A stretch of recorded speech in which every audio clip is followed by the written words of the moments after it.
Il Friuli Venezia Giulia è la regione italiana con la percentuale di badanti più alta, il 76%, sul totale dei lavoratori domestici, categoria che include anche colf, babysitter, governanti, camerieri, cuochi o comunque chiunque presti un'attività lavorativa continuativa per le necessità della vita familiare del datore di lavoro.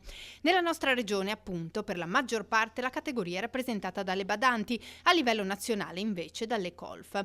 Secondo un'indagine IRES che si basa su dati INPS, le badanti che operano in Friuli Venezia Giulia sono per il 95% donne, straniere per il 70%, soprattutto da Romania, Ucraina e Georgia. Nell'area giuliana c'è anche un'importante componente serba.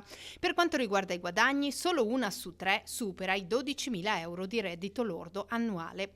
Nel complesso i lavoratori domestici del Friuli Venezia Giulia sono calati del 10% in 2 anni. Questo probabilmente perché il lockdown aveva reso necessaria l'instaurazione di contratti regolari per consentire alle persone di spostarsi liberamente, e questo ha portato a registrare negli anni della pandemia un incremento che poi si è ridimensionato.